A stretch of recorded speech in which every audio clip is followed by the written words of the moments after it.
ফের নাবালিকা ধর্ষণ, অভিযোগ হতেই গ্রেপ্তার অভিযুক্ত টোটো চালক, অভিযুক্তের ফাঁসির দাবি পরিবারের। ফের নাবালিকা ধর্ষণের ঘটনা ঘটল বাঁকুড়ার সোনামুখীতে। গতকাল বিকালে এক নাবালিকাকে স্থানীয় একটি পুকুরের পাড়ে নিয়ে গিয়ে এক টোটো চালক ধর্ষণ করে বলে অভিযোগ। নির্যাতিতার পরিবারের তরফে অভিযোগ পেতেই অভিযুক্তকে গ্রেপ্তার করে পুলিশ। ধৃতকে আজ বিষ্ণুপুর মহকুমা আদালতে পেশ করা হয়েছে। স্থানীয় সূত্রে জানা গেছে, সোনামুখী থানা এলাকার বাসিন্দা বছর 10 বয়সী এক নাবালিকা গতকাল সাইকেলে চড়ে এলাকার একটি দোকানে চিপস কিনতে যায়। সেই সময় আচমকাই সেখানে হাজির হয় স্থানীয় বাসিন্দা পেশায় টোটো চালক সপ্তর্ষি নাগ ওরফে পিন্টু নাগ। অভিযোগ, সপ্তর্ষি ওরফে পিন্টু ওই নাবালিকাকে তুলে নিয়ে যায় স্থানীয় একটি পুকুরের পাড়ে। সেখানে ওই নাবালিকাকে ওই যুবক ধর্ষণ করে বলে অভিযোগ। পরে গুরুতর অসুস্থ অবস্থায় কোনো ক্রমে ওই নাবালিকা বাড়িতে ফিরে পরিবারের লোকজনকে বিষয়টি জানায়। এরপরে নির্যাতিতার পরিবারের লোকজন অভিযুক্তের বাড়িতে হানা দিয়ে তাকে ধরে সোনামুখী থানার পুলিশের হাতে তুলে দেয়। পরে নির্যাতিতার পরিবারের তরফে লিখিত অভিযোগ পেয়ে পুলিশ ওই যুবককে গ্রেপ্তার করে। আজ ধৃতকে বিষ্ণুপুর মহকুমা আদালতে পেশ করে পুলিশ।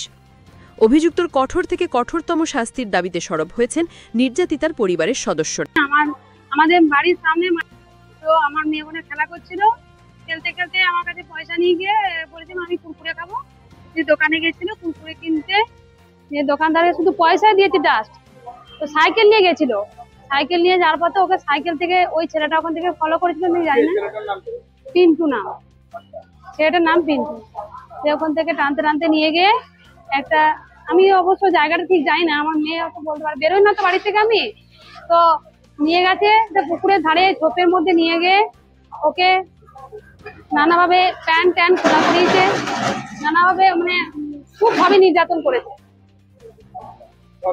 প্রচুর প্রচুর ভাবে করেছে, খুব বাজে ভাবে করেছে। লোভ দেখিয়ে কোনো কিছু নিয়ে যায় না, ওকে মানে কালী মন্দিরে যেত, ওখানে আম টাম প্রসাদ প্রসাদ ওই ছেলেটাই দিত। এবারে ওরও কিছু বলে না, এবারে ও কাকু কাকু বলে ডাকতো। আর ছেলেটাকে আমরা কিন্তু কোনোদিন খারাপ কিন্তু আগে থাকতে দেখিনি, ভালো ছেলেই ছিল, আমরা কথা বলতাম, ভাই ভাই বলতাম। এই পাশে নয়, একটা অনেকটা দূরে।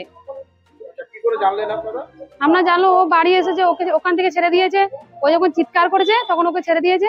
ও আবার সাইকেল নিয়ে সাইকেল টানতে টানতে নিয়ে এসে আমার কাছে এসে প্রচুর কাঁচা, গোটাটা মানে গোটা শরীরটা ওর কাঁপছে আর প্রচুর কাঁদছে। তারপরে ঘটনাটা আমাকে বললো। তারপর আমরা ওদের বাড়িতেও গেলাম, ছেলেটাকে মারধর কিছু করা হয়েছে হালকা, মানে সেরকম কিছু করা হয়নি। তারপর থানাতে কমপ্লেন করা হলো। আমরা চাইছি শাস্তি চাই, শাস্তি চাই। ওর মানে ওর কোনো বাঁচার ওর কোনো অধিকারই নাই।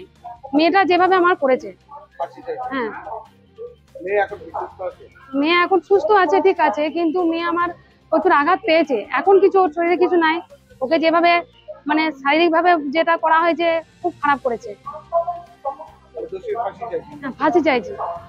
কালকে সন্ধ্যা 8:45-এ আমাদের সোনামুখী থানাতে একটা ফ্যামিলি এসে কমপ্লেন করে কি ওর একটি মেয়ে আছে, 10 বছরের মেয়ে।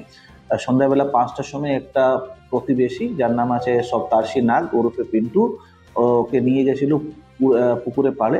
যখন মেয়েটি চকলেট কিনতে বেরিয়েছিল আর ছেলেটি ওকে ওই খেজুর দিতে জন্য ওটা ফুসলে নিয়ে গেছিল, নিয়ে গিয়ে ওকে রেপ করেছিল। আমরা অভিযোগ পাওয়ার পরে সঙ্গে সঙ্গে আমরা কেস করে উইদিন 1 আওয়ার্সে আমরা ছেলেকে অ্যারেস্ট করি। আর এখন ইনভেস্টিগেশন চলছে, ছেলেকে আমরা কোর্টে ফরওয়ার্ড করেছি। আমরা রিমান্ডে নিব ফার্দার কনস্ট্রাকশন অফ ক্রাইম করতে জন্য, রিকনস্ট্রাকশন অফ ক্রাইম জন্য। আর এখন ইনভেস্টিগেশন চলছে। এটা সোনামুখী থানাতে কালকে এটা ইনসিডেন্ট, সন্ধ্যাবেলা ইনসিডেন্ট। হ্যাঁ, পক্সো মামলাতে আমরা কেস স্টার্ট করেছি, যেহেতু মেয়ের বয়স 10 বছর আছে। আর আমরা তাড়াতাড়ি চেষ্টা আছে তাড়াতাড়ি কেসটাকে ভালো করে তদন্ত করে আমরা কেসটাকে ট্রায়ালে নিব। না, এর মধ্যে আর কেউ জড়িয়ে